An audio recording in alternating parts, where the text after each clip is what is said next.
Welcome back, everybody, to another round of 0 Point Reviews. I am Jeff, joined as always by my co-host Kevin. This time we're talking 2022's Violent Night, starring David Harbour. Kevin, did you see this one in theaters? I actually took my family to Christmas to see this last year, and with my dad and my wife, we all really liked it. I think my dad and I liked it more than my wife did, but she still got a kick out of it. What do you think? Or when did you see this? I saw it when it came out on video, or I think I want to say Peacock. So as soon as it hit Peacock, that's when I got to see it, because it hit Peacock before DVD, I think. Oh, it hit before. It might have been a day and date release, because that's where most Universal movies are these days, is same day release on video on demand and in theaters. Yeah. But it was probably then. But my first recollection of it was seeing the Red Band trailer randomly. Oh, yeah, the Red Band trailer. And it was enough to make me say, David Harbour, Santa Claus, Red Band. I think the total sum of that's going to be fucking awesome. So I click it. And then, yeah, that Red Band trailer was fucking stoked amazing. Right. Like, how many holiday movies do we get like this for Christmas? Like, regardless of what you think of Die Hard as a Christmas movie, a lot of people think it's a Christmas movie. We're covering it next week for our Christmas episode. That's a pretty violent movie. But of recent memory, what do you got? You got maybe like A Christmas Horror Story. You got Krampus. Those all have a bit of like, they're more lighter fare on the horror scale. They have some elements that are a bit gory, depending on which versions you're watching, extended versions, deleted scenes, yada, yada. This was more straightforward. It's going to be basically a Die Hard Christmas with a fantastical Santa Claus. And by some freaking reasoning, it works. And that trailer, if that didn't grab you alone by itself, you are never going to get into this movie, because that trailer captures exactly what this movie's about without spoiling all the fun scenes and violence in the movie. Yeah, because the violence isn't even half the fun. And there's a lot of it, but it's not even half the fun. The fun is in the dialogue and the characters and the chemistry between some of the characters. And it's amazing. Well, yeah, and when you get to the violence and like the fight scenes, they're so energetic, they're so fun and well choreographed. It doesn't feel like it's choreographed. It feels like a real fight at times. Yeah. There's no quick cuts. You don't have this weird editing bullshit going on. Like, you are always aware of what is happening in each and every scene, with each and every punch, kick, stab, shooting, everything. And it just meticulously works great. I wrote down in my notes, when the fights are on, they are fun and full of energy. And that keeps the movie going, because it does slow down from time to time to give you like good moments of backstory, of exposition between the characters, to develop their chemistries and their relationships and what are going on. Trudy with Nicomund as his real name. Yeah. Later on, and then you got like the relationship between the husband, the wife, all the kids, the mom who's a psycho bitch, and just everybody, all the way down to Leguizamo. They're all amazing. And Leguizamo, his entrance, it was so typical him. It's cool. For as evil as he could be in a movie, he's always cool at it, and I dig him for that. I know some people feel like Leguizamo kind of was a little too goofy for this movie. I would disagree. I think he fit this just right. He brought the right amount of humor and a right amount of evilness to him that was really needed for this movie to really take flight. So yeah. I think they cast him exceedingly well. I know most won't agree. I don't care. I thought he was fine in this movie. And so I'm on board with his casting and what he did. So here's my take on that. He has opened his mouth about race in casting and how he was popular and has remained popular getting roles for Hispanic people or Latino. He's not that. Nobody even really knows what John Leguizamo is anymore. But he's just a dope fucking actor. So it really doesn't matter. He was making a good point regardless of his hypocrisy. But he sold this really well. He plays a fuck you kind of guy, a fuck you, spit on you, shoot you kind of guy really well.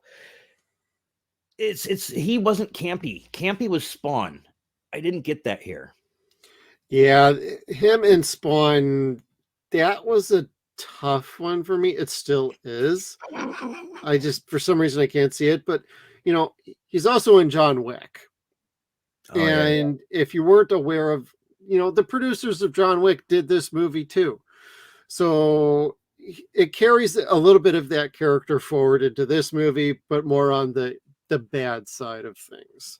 And so that's kind of how he probably got looped into this. And they're like, hey, we got this script. We think you'd be great. He probably read the script and was like, done, sold, sign me up. Right. I mean, if I saw that script and I'd be like, if I can't play Santa, I want to play that fucking guy. Because last thing I want to play is the Bertrude or Mike, the actor, or Jason, the pissant pussy, you know, kid who really stole the money in this movie. Spoiler alert. I don't even think I got his name. Was it Jason? Jason, yep. Yeah. I didn't get actor. I didn't write actor names down. I just wrote characters because if we get into the story, I know more about the character names because there's only about several characters worth noting in this movie, actually. I don't know. There's quite a few that I liked. I mean, yes, a lot of them were expendables, as you were, jobbers. Yeah. But some of the bad guys were just really goddamn funny. Did you like their nicknames? Yes. Yeah. Some of them were really damn funny, like Peppermint, for example. Gingerbread.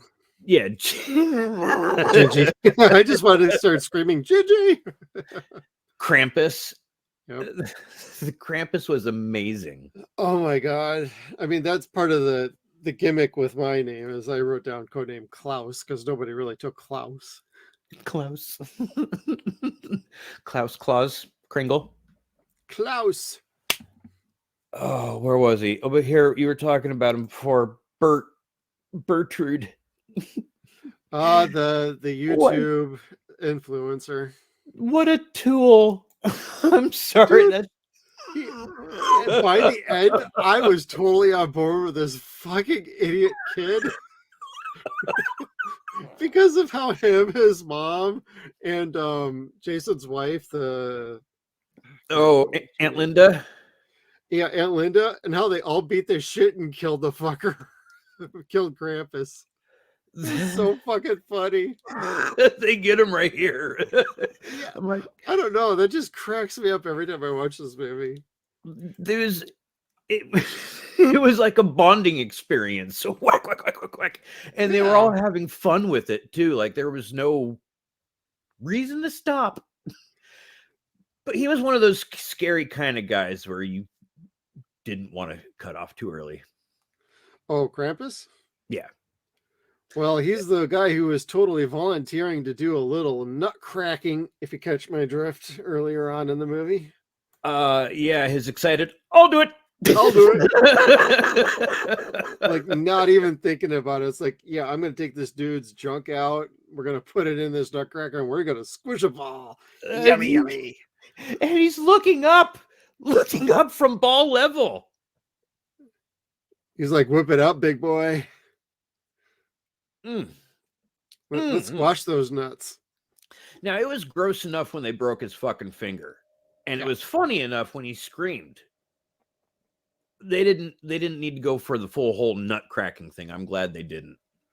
Yeah, I mean, like I was just like, is anybody not a pussy around here who wants to do this? I'll do it. He's like, there you go. That's my man right there. I just love Gingerbread and Peppermint are just standing around like, I ain't touching that guy's junk. I've seen you scoop out a person's brain before. Yeah, I'll do it again, but I ain't touching his junk. I'm like, go Peppermint. She was fucking funny. There was a scene where they first start the kill team, and she is going after one guy and he falls, and she straddles his head, and there's like 2 combat boots and a nice set of legs on either side of his head, and he rolls over and looks up, and I'm thinking to myself, that is not the worst way to go. Between those creamy thighs. It did it for me. She was cute too. She was funny. How she ended up getting offed in the movie was just like, oh my fucking God. After the Home Alone sequence. Oh, fuck. Oh, yeah. Fucking Santa just totally smashes the shit out of her with a Skull Crusher 2.0, as I call it. Between that and the was it Gingerbread that had the nail in his mouth? Oh, I fucking forgot about that when I was watching this movie. And he's like, I've seen this before. And then you see I like how, like, within the framework of the movie, they actually show how some of this is set up, like, because they pan down from the nail to the board that's split and cut in half, and they don't see it, but you as the audience, you're like, oh shit, it's coming, and you can feel the anticipation. Then you see it, and it gives you that extra little pop when it actually happens. I can't handle shit like that. Like movies like A Quiet Place, where you see her foot go down on the nail as she's going downstairs. That's going to make me jump and crawl back over the end of the couch. That just gives me the willies all over. Same thing in this situation here with all the nails and stuff. Like, Well, they did that in Home Alone, the very first one as well, which was actually, there were multiple movie references in this movie. Like, they talk about Die Hard, they talk about Home Alone, all Fox titles. This was a 20th Century Fox movie before it got sold off to Disney. So hopefully we can still get a Violent Night 2. Not sure where that's at. It did sound like we were going to get one. Not sure where that's at now. But, you know, I love the movie references. You know, it's not Die Hard. And we stayed up last night watching Home Alone. And then she did the scream at the beginning. Oh. It totally scared the crap out of me the first time I saw that movie in the theater with my dad and my wife. I was just like, oh shit, I wasn't expecting the Home Alone scream. Get your heart going. Like, all right, we're in for a fun ride with this movie as long as the kid ain't screaming the whole time. But see, one of the things that I loved so much about this is it was the realism to it. I didn't like Home Alone at all.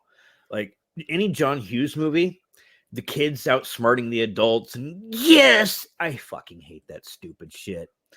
This is much more realistic, and it's an absurd movie, but its realism is the absurdity. And so she goes to set these fucking booby traps like you'd see in that movie, but she does it for real and makes them better and more dangerous and malevolent. And she's like a 10-year-old, 12-year-old little girl who takes no shit.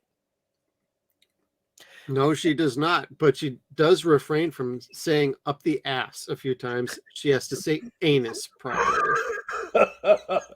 What was it? Butthole, keister, that's ass. Kind of pushing it. Yeah. she's debating with Santa about what she can and can't say to not stay off the naughty list. and he's trying to like, yeah, I get what you're saying. Can we just not get around this? Right.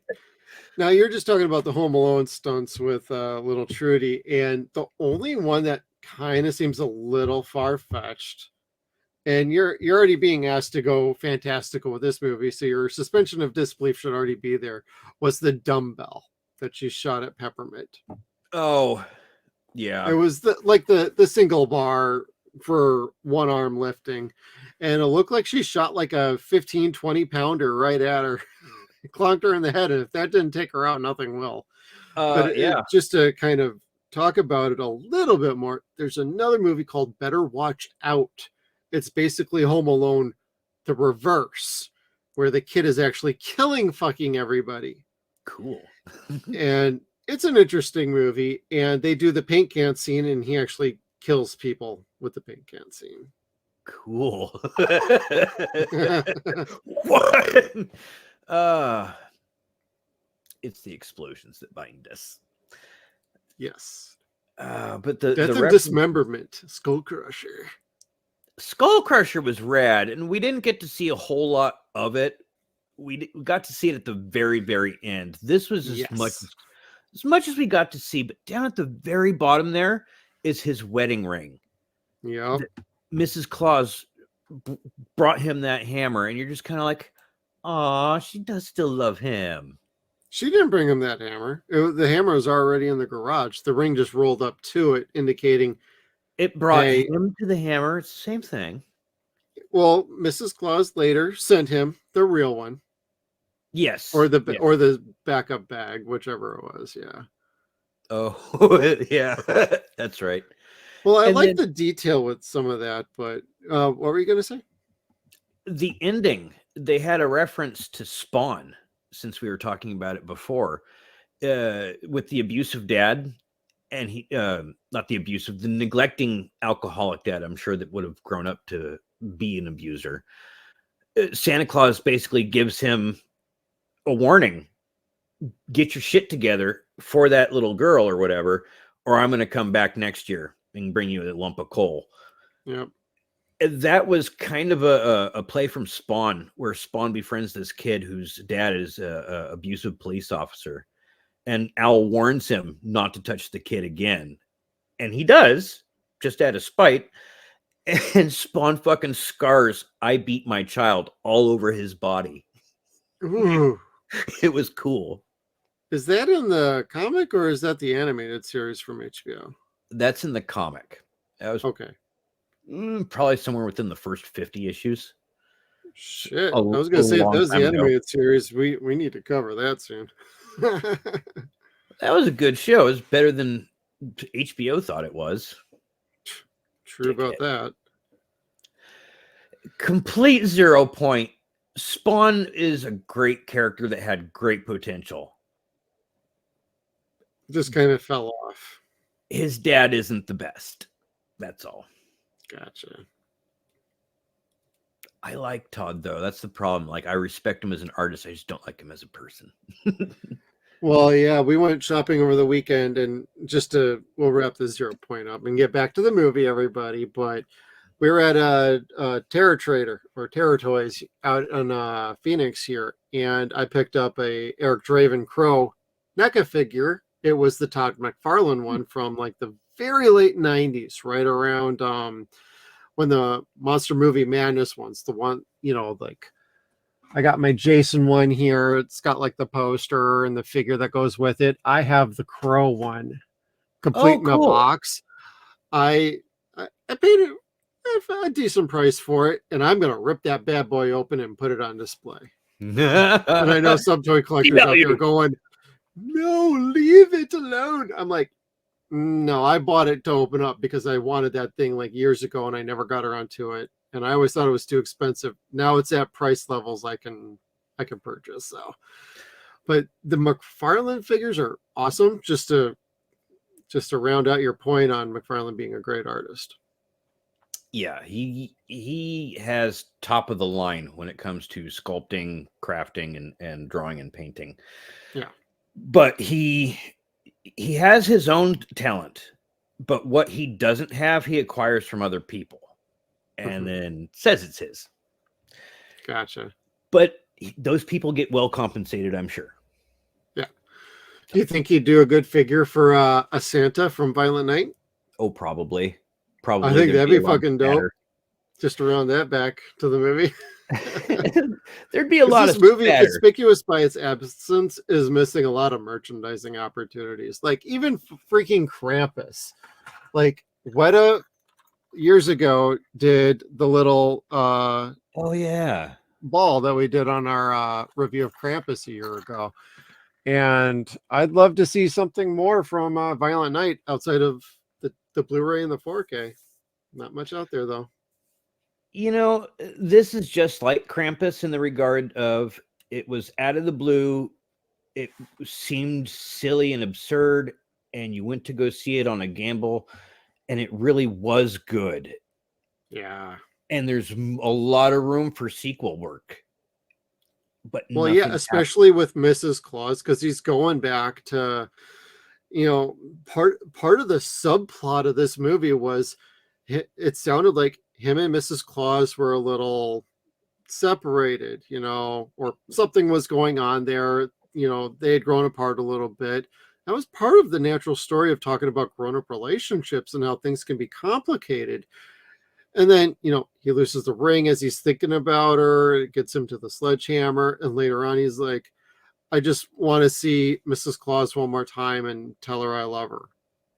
It's one of those moments in the movie you're not expecting to actually be like dramatic and potent. And it really is. And I love the subplot with Mrs. Claus. It's like you're building to something. And it does have its own little payoff, but it feels like if you come back to this story again, you've now laid the groundwork for a whole movie to be centered around him and Mrs. Claus. And there's been rumors about what you do with the sequel, and the rumors are like he goes back to the North Pole and like all the elves are slaughtered, and him and Mrs. Claus have to retake the North Pole. Neat. From whoever. I mean, I think that was just complete rumor, like complete guessing, but like I'd love to see who they got for fucking Mrs. Claus. I think it'd be pretty fucking dope, because if he's a warrior and they were married at that time, bitch was probably just as much of a badass warrior as he was. My money's on Gal Gadot. She's Israeli. Her shit's for real. I wouldn't cast her for Mrs. Claus for this, but no, but someone the size of, say, Beth Phoenix, or Rhea Ripley, that is just a strong, very strong character, not just strong in physique, but strong-willed character. Rhea Ripley would fit very well, I would think, actually. But there's not always a whole lot of actors in Hollywood that are like that. I know. Sometimes they have to be made to look like that. Right. Bit of work, bit of makeup, CGI. I don't know. CGI. Michael Keaton's going sculpting. Yeah, or de-aging, like in the second Tron movie. Ugh. I still haven't seen that. I love Tron so much, I won't see the second one. It's okay. Just don't even bother with the third one they're making. Oh. With Jared Leto in it. I'd rather watch Krampus in this movie several times than watch a Jared Leto movie. I'd rather watch myself get a catheter. Like, really? Oh, dude. I fucking hate that guy. Well, he's not in this movie, so thank God for small favors. Lithoscope, anything. Like, colonoscopy time, here we go. Hey, there's a lot to be said for colonoscopies. They put you out with propofol on that shit. Like, I remember, like, okay, we're going to give you propofol now. I'm like, hey, that's the drug that killed my...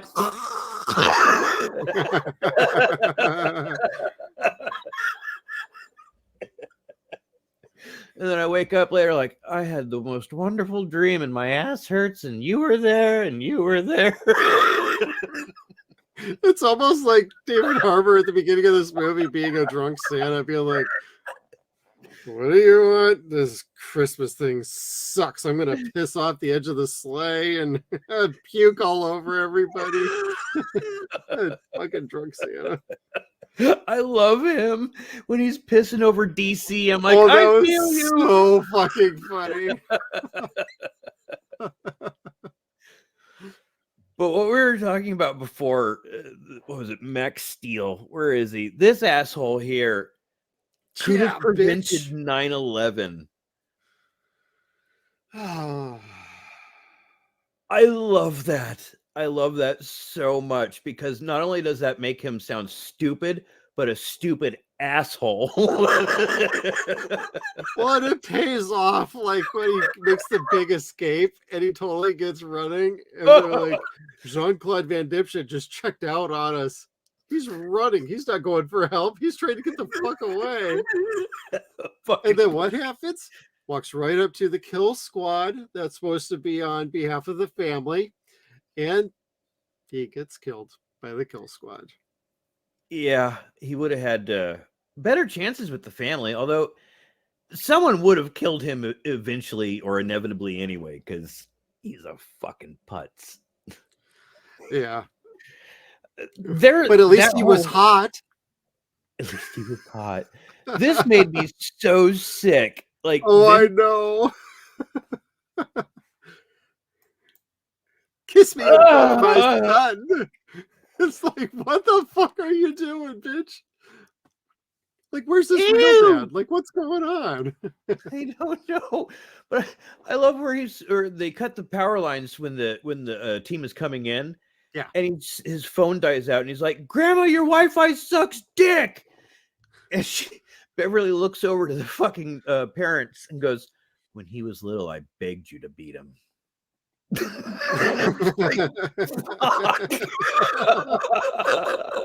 She's like the mom from The Ref, but a little bit younger and a little more aggressive.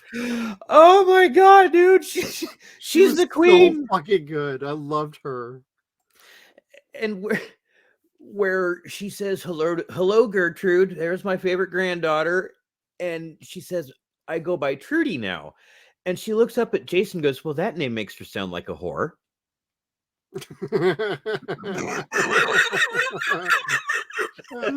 Well, and as they're all waiting around for her, she's on the phone with somebody, and she's like, "You cocksucker, this and blah blah blah that, you motherfucker." She's like, "And thank you, and you have a good day, holiday, Senator, whatever your name is." It's like, oh my god, what the fuck family is this? Oh. They were so insane. Yeah. And that's also one of the reasons, like, you really couldn't feel bad for anybody that did get hurt in this movie. Like, for the most part, right, they were all dickheads. Even Jason was a dickhead. Like, he's the most likable character out of the family, but he's still a dickhead. Oh yeah. I just love that though. That name makes you sound like a whore.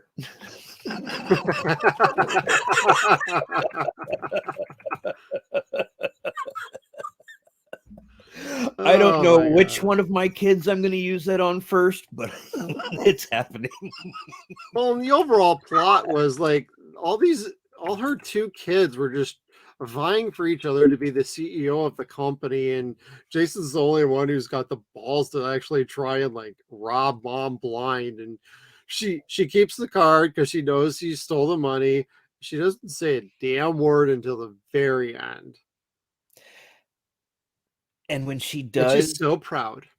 Yeah, it wasn't what you would think at all. Like, it wasn't, I'm going to kill you or you're already dead. It was her explaining, like, you know, when my father told me that there's no way a woman would have been able to run this company, I had to make sure that I killed him and made sure that this company was run by me. Yeah. Oh my god. And so it's like, that was her final moment of, oh, you are my son and you're perfect. Oh, go ahead and take that $300 million. It's fine. That was so good. So fucked up. But she was such a cool grandma at that point, too. Right. Like, she wasn't really bitching and complaining when they had to, like, burn the money to save Santa. Yeah, well, they only sacrificed maybe about a couple $1,000 there. So he was a cheap life to save. But hey, all you needed was the magic of Christmas. The magic of Christmas. Well, did you like how like poor little Leguizamo got smoked at the end? He basically got grabbed and like the magic of Christmas. With the flick of the nose and through the chimney we go. Off with his head and off with his limbs. Dead and buried with the white old snow. with the wild snow. And I love that when he comes out from up under there, it's just the torso, no head, no arms, no legs, no, nothing. It all got blown up and away. It is not raining water, it's not snowing, it's raining blood. And he's sitting there like, oh shit. That was really good. David's ho ho ho was pretty goddamn perfect. So it's like I know I said that the gentleman from Ernest Saves Christmas is like my Santa in here, but David Harbour's like my Santa up here. This movie just kicked ass in that regard. Yeah, I thought he looked the part. He fit the part. He did exceedingly well. Like, this really accentuated what he can do in an action sort of movie. I mean, I was first introduced to him through the first 2 seasons of Stranger Things. I still haven't seen season 3 or 4. Apparently, we're getting seasons 5, 6, and whatever else. I don't know. The reunion. But I can't keep up with that. I'll probably catch it when it's all done so I can just watch it all the way through. But like, I know he was Hellboy. I know he gets a lot of flack for that movie. He was not the problem with that fucking movie. That movie was just shit. It was a shoddy script. It's pure shit. And him and Mila did the best they could with what they were given. You had a good director on there, but something just went completely wrong in the production of that movie. And he got the short end of that stick, but in this one, he got the long end of that candy cane stick. And he was stabbing fuckers with that shit too. That was dope. And he'd been sitting there working on that thing, like really just getting to town on that candy cane before. Kevin, can you do that again? Your video was clipping out.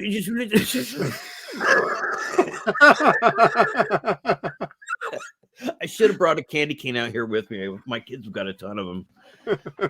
Not that big, of course. Apparently not. Naughty. Hey, we're on the naughty list. Yeah. Well, I don't think I'm getting anything for Christmas because I bought it already. There you go. I cheat. Actually, no, I take that back. Santa Claus brought me a soon-to-be out-of-print box set today. That was nice. Nice. Yeah. Beetlejuice, the animated series, is going out of print with Shout Factory. So my wife got me the box set. I'm like, you know what? Yay. I've been sitting here for like 2-3 years going, I'm going to need to pick that up sometime.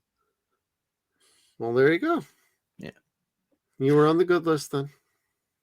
Speaking of pick this up sometime, bringing it back around from the 0 Point, David Harbour, aside from the Hellboy thing, this is his first like leading role chance that I feel like they gave him. And maybe it was because it was a lower budget film, or it was a creeper until it happened. Maybe that's why that went that way. But there was no questioning at all. If you watch him in Stranger Things is one thing, but if you watch him as the Red Guardian, he's so fucking cool. He's really good at doing that too.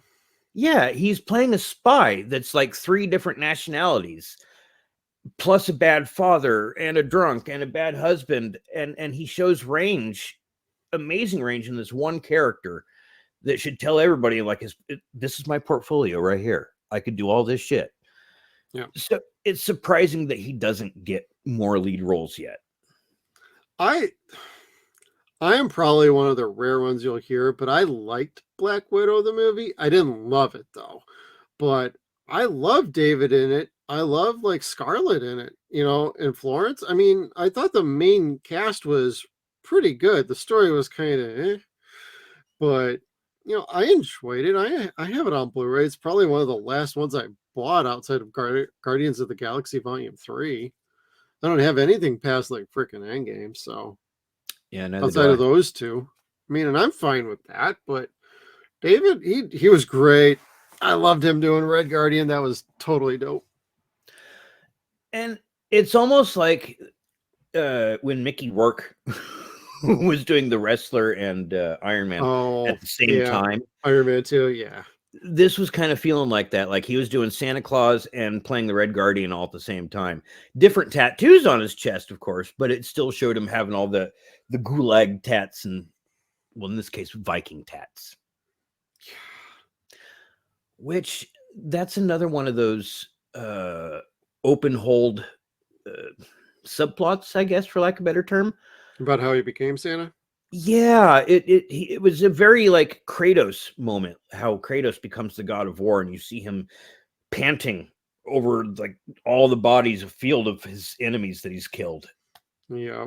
And you have this feeling that he's this just destructive force, and something made him become the spirit of Christmas to do anything for children, like for the love Almost of makes you children. wonder, was it a form of punishment or a form of atonement or both? Yeah, because he doesn't know how it works. Like, Yeah, like the magic Christmas bag. He's like, you just stick your hand in it, you pull a gift out. I don't know how it works. That's just how it works. You know, sometimes the simplest explanation like that works for me. I don't need some convoluted, well, it's based on your wish and what you're thinking of at this particular moment and whether you're on the nice list or the naughty. No, it's you reach in, the bag fucking decides. Video game, video game, video game. Doesn't anybody want a baseball bat or a sword anymore these days? I love that line. I wrote that down too. nothing useful was coming out of it. Yeah, video game. Shit, does no one want baseball bat, sword, or a Molotov cocktail? It's the Molotov cocktail that gets me every time I watch this movie. It's so goddamn funny and cute. It is just as cute as it is violent. Yes, it's a fun family movie in a way for older kids, or more fucked up little kids. Right. There is a charm and a sense of fun and excitement with this movie that's really hard to capture in any other movie that tries to do this. Like right now in theaters, or I think it's out of theaters now, is the Silent Night movie with Joel Kinnaman, and John Woo directed it. That's supposed to be like basically the Punisher if it was done by somebody other than freaking Marvel / Disney. And there's not much dialogue in it, but it's basically a revenge flick right around Christmas. And he wears a horrible, ugly sweater in the poster, but it's like that's supposed to be kind of like the opposite end of this, like all serious, no humor, just straight revenge, straight action. I don't know, for a sweet spot for me, things like this and Krampus, they work really well for me. While at the same time, I do like my Home Alone. I do like the animated Klaus on Netflix, which is an insanely great, good-hearted movie that any family member would enjoy watching. It's just really good. But I also like my diehards too. So, like, there's room for all of these for a holiday film. But this is a sweet spot for people like in our age range or even younger that want something that's badass, fun, and every once in a while we'll throw in something of, no, that's really cute. That works. That's actually got some emotion to it. You only need it sprinkled here and there because this ultimately is trying to sell you on a badass movie night. And that's what this is. Yeah, it really does. And the explosions to it are badass. God, yes, that scene. Like, shove the grenade up the guy's back. Oh shit, yes. I gotta get away. Wait a minute. I gotta look. And then he turns and he's like, oh, holy shit. Wait, I gotta look. It was so fucking funny. Well, it's like us with the audience is like, oh, you gotta show. If they were gonna go PG version on this movie, you could have like totally clipped that out and been like, I gotta look, and then you still pan away with the camera and see the look on his face going, holy shit. And just see the thing in like his eyeballs, like so you could have gone a little more PG if they really wanted to, but you didn't need to with this one. No, this kill was splendid. It needed to be exactly what it was seeing the agent out there, but hearing him, but just this dummy that looks like the agent out there set with the charge and blows the fuck up, and you see meat and clothes and everything go everywhere. It was like watching a really high def and violent episode of Mythbusters. It was cool. Hell yeah. Was that your favorite kill in the movie, or did you have a different one that you liked? I think my favorite kill was with the ice skates. Oh, when he started dismembering fools. Oh shit. When he took the one dude's head off and then the body dropped, I was like, oh shit. Merry Christmas, everybody. You wanted red in your Christmas. You certainly got it with this movie. It was cool. I mean, shit, I got a movie over here about a killer robot Santa called Christmas Bloody Christmas, and I still need to see that. That was on Shudder. So that sounds like a Shudder type movie. That sounds like I need to go watch that movie. I know, right? That's next up on my personal watch list. We're not reviewing that, but hey, if you want to hear something like those kind of movies more like next year, put it in a comment below. We'd be down for mixing it up next year to do some other fun movies that anybody would be curious to see. I'm like waiting for exports or Saint, which is one I haven't seen before. There's some really good horror movies. I got some from Vinegar Syndrome on here. Then some are not really that great, but that's okay too. But you've never seen curious. The Saint? Hmm? You've never seen The Saint? This is not the Val Kilmer movie, dude. Oh, no, my bad. You can keep talking. I'll go grab it. Let's see. Favorite kill. We got the guy who had the pineapple grenade up his butt. What else? Blown up through the chimney. Hammers. We had a few hammer kills. Is he back yet? He's back yet. What's it look like? Ah, that looks cool. Yeah, he was in fact a disgraced bishop, a bloodthirsty man who led a gang of thieves and killers that lived in the Middle Ages, terrorizing children and families who had misfortune of crossing their path. Finally, the villagers decided to rid themselves of the fearsome gang by setting fire to their boat. Just before dying, St. Nicholas swore his killing would not go unpunished. Ever since, whenever the moon is full on the 5th of December, the anniversary of their death, St. Nicholas and his crew return from the hereafter to exact their gruesome revenge. Sure. It works. So yeah, December 5th will never be the same. Saint. Christmas horror movie.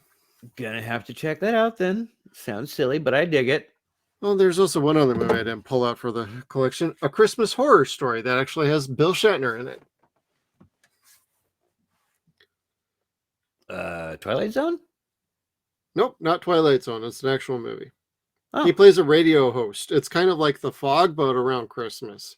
Oh. It's all right. You know how I feel about Shat. Yeah. I'm sure the movie's fine, but I can't get past Shatner. Nah, that's okay. But did you just have a screen image up that we want to talk about? Oh, I was trying to find something that I hadn't shown anybody yet, and that was my give them their lumps picture. Oh man. Again, I love the damn hammer. I totally dug it.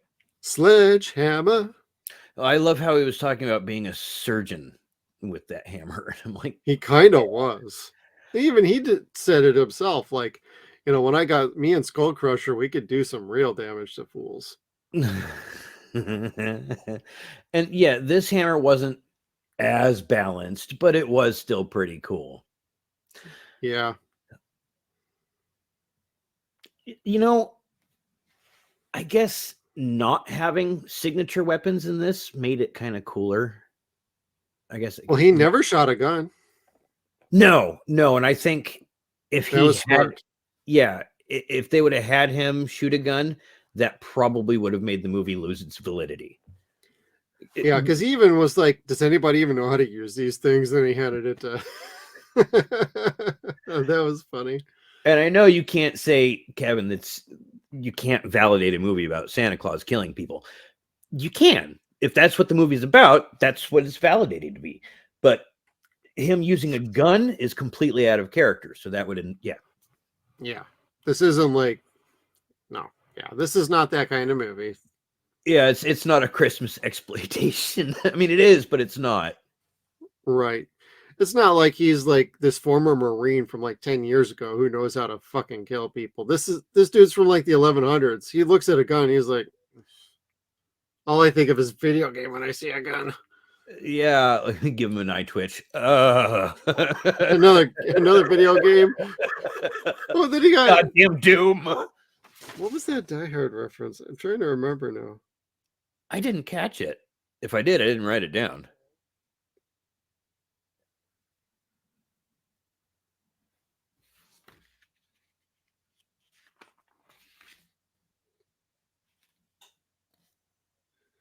Oh, he had a Die Hard on Blu-ray. Is what I think something got pulled out of the bag and he's like, Die Hard on Blu-ray. You know, this is going to be a complete 0 point, but I watched Die Hard today and I took my notes on it. And it is a Christmas movie. I'm sorry. Like, I'm not sorry. It's a Christmas movie. And I know people are like, it's just a movie that takes place on Christmas. There's a lot of times where they're telling people, Merry Christmas. Like, there's a lesson to it. There's a moral to it. Sure, it's all fucked up, violent, but it's still a Christmas movie. And if you think about it, it takes place on Christmas Eve. It ends Christmas morning. He went there to reunite with his wife and kids for Christmas.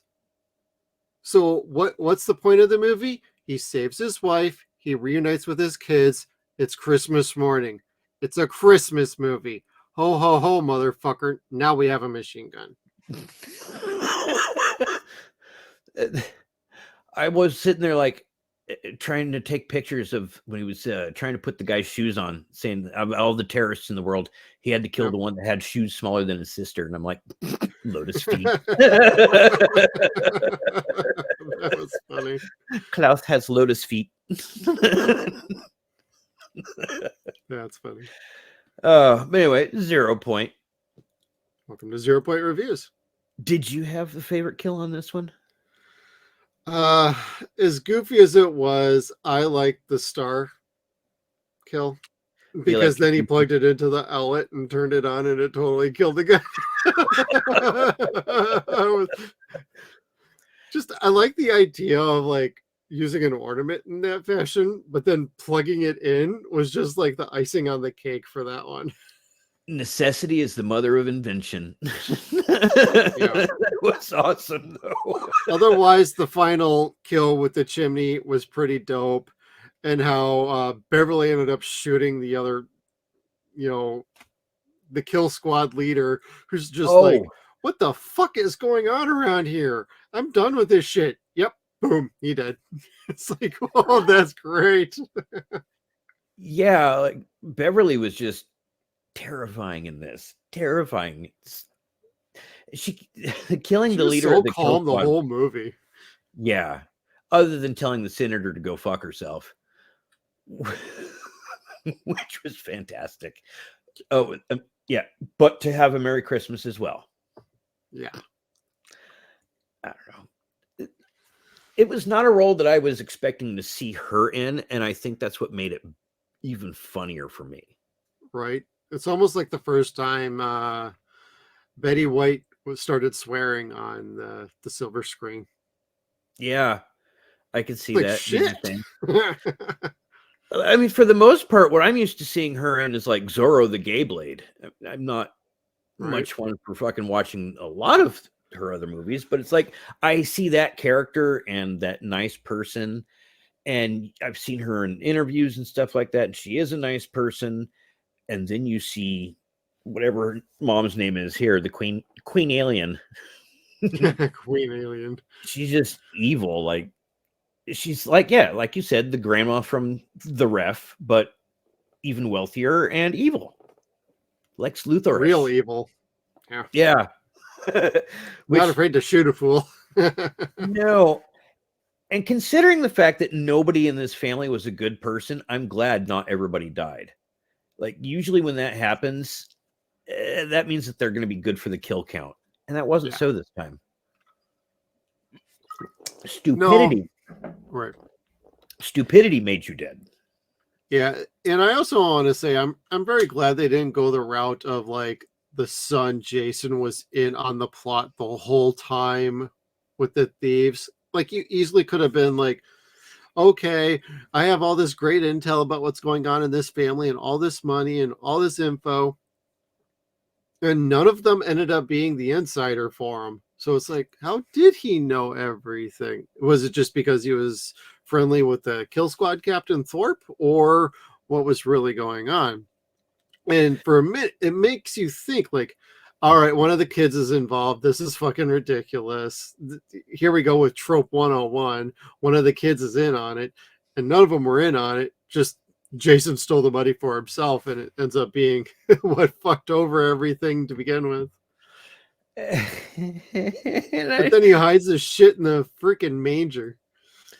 The manger where the guy was like, had just been taking a piss there. So there was a bunch of yellow snow in that nativity as they were digging the $300 million out. But I would walk through piss for $300 million. Just saying. Yeah. Walk around it, over it. What'd you think of the guy getting shot in the nuts, and he's kept screaming, I can't believe you shot me in the nuts. You shot me in the nuts. Oh my God. Nutcrackers. I don't know. This is a type of movie where you don't watch it all the time. It is one of those movies where you're like, you know what? It's fun. I will watch it only on Christmas. Die Hard is one of those movies like, you know what? I do only really watch that during Christmas season. Like, yeah, unless it's on TV randomly, and then I'll be like, okay, well, I'm stopping what I'm doing and I'm watching it anyway. Yeah, like not every movie that's like holiday themed, it gets to be in that tradition of yours. Right. Only a handful become part of your personal like trope of Christmas movies. Shit, most of mine have puppets in them, demons, ghosts, whatever the fuck else. Next is going to be Scrooged. Krampus, Gremlins. Let's go down the list. There was puppets last week in Ernest Saves Christmas. Granted, they were part of Joe's hands, but still, they count. I'm going to make Die Hard more Christmas than you've ever seen it before. God damn it! Yep, bring your eggnog, bring your rum. We're going to town, bitches. I'm just warning you now. I've got something horrible on my mind. All right, I'm going to wear my Santa hat for that. Anyway, that's a whole other 0 Point. Yep. Yeah, got any other pictures for us, or should we wrap it up, Kev? I don't think I do. What, we actually talked about this movie and only had like 2 or 3 pictures? Damn, dude. We must have liked this movie or something. There was not a lot of room to make fun of this picture. That is the case. If I don't make fun of something, that means it was either really good or really silly already. And this was actually really good. I had a hard time poking fun at it. There are certain circumstances or situations that you could poke fun at, like, you know, Peppermint's not knowing how to speak niceness. Because this is the worst catering I've ever had. Yeah, and she's looking at her like, that's nice. But what she really meant was cunt. Yeah, pretty much. Must have been a South Pole caterer you had the last time. But the sister really was a bitch, so yeah. And I like Peppermint anyway, like I said. But no, I've got nothing else. That was it. Yeah, the only other thing I would say is I really like the soundtrack and the score. I'm actually probably going to be looking for that after we are done recording and see if that is available anywhere, even if it's like Spotify free or Amazon, whatever. I'm going to be looking to get that because I didn't notice that the first time around. I just thought, hey, this sounds pretty good. This time around with my home theater, I'm like, wow, there's some good music in this. I should take a look around for that soundtrack. So I'm kind of a soundtrack guy. I'm not like a hardcore geeky guy about it. I don't have like 4,000 vinyls or CDs. I'm more movie friendly, but I do have some soundtracks. And this is one I think I want to add to my list. I dig that. And it is good. Hell, if nothing else, it's something that when you have family over, you could still turn on and it's Christmassy. Exactly. What is this? The bloody Christmas movie is what this is. Oh, nothing. Just something I picked up at the store. Absolutely. Well, thank you everybody for tuning in. Make sure you comment below if you got any fun memories, thoughts about this movie. You like this movie? Got any fun characters, lines? Because there's quite a bit more to this movie than what we talked about here tonight. So be sure to hit that like button, subscribe, and make sure you hit the little bell notification. Make sure you are up to date with all of our videos. You will be notified if you hit that bell. So thank you for tuning in. Merry Christmas, everybody, and we will see you next time. Make sure you check us out on all of our social media platforms. We got Facebook, Twitter. We are at Suns and Shadows. We're also on Instagram at Suns and Shadows Cast. We are at SunsAndShadows.com. Thank you again, everybody, and we'll see you down the road.